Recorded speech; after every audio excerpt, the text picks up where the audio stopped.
کیسے ہوگا دمادم مسجد قلندر، کس طرح سے احتجاج کریں گے؟ گزارش یہ ہے کہ جو اب یہ کر رہے ہیں ہمارے ساتھ اور ہمارے لیڈر کے ساتھ، ان کا خیال یہ ہے کہ 9 مئی کی خوف کی بازگشت ابھی تک ہے. یہ اس دن سے ڈرے جس دن ہم روڈ پہ نکل گئے، اور جس دن ہم روڈ پہ نکل گئے تو پھر یہ 9 مئی نہیں ہم پہ قیامت صغریٰ بھی کر دینا اور لاشوں کے ڈھیر بھی بچھا دے. خدا کی قسم یہ اب پاکستان کو تباہ کرنے پر تلے ہوئے ہیں.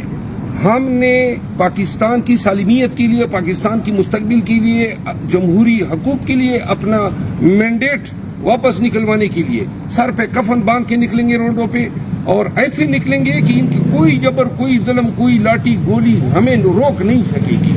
پھر ہمارے دھرنے بھی ہوں گے پورے پاکستان میں، ہمارا احتجاج بھی ہوگا. یہ عوام کے قہر سے ڈرے.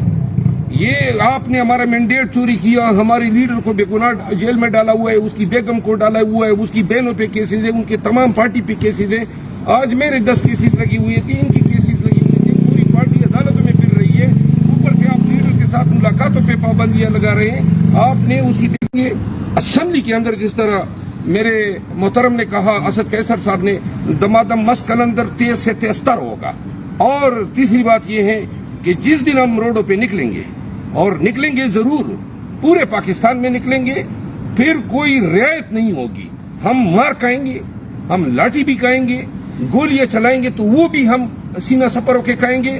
یہ وہ جلیانوالہ باغ کا بھی تاریخ دہرا دیں، لیکن ہم اپنے حق سے کسی بھی صورت میں ہمارا دھرنا بھی ہوگا. بیٹھے رہیں گے. عالمی دنیا کی توجہ، عدالتوں کی توجہ، اور جب تک ہمیں ہمارا حق نہیں ملے گا ہماری طرف سے کوئی تشدد نہیں ہوگا. آخری سوال علی امین گنڈا پور کی نائلی کی تیاریاں بھی شروع ہو چکی ہیں. 26 تاریخ کو ان کی سماعت ہونے جا رہی ہے، قابل سماعت قرار دیا گیا ہے، تو اس پر کیا کہنا چاہیں گے؟ جس شخص نے علی امین کے خلاف پٹیشن دائر کی ہے وہ شخص جمعیت علماء اسلام سے تعلق رکھتا ہے. ان کے مقابلے میں صوبائی اسمبلی کا امیدوار تھا. اور آج سے 13-14 دن قبل مجھے خود ذاتی طور پہ یہ معلومات ہوئی. میں نے علی امین خان کو بتایا.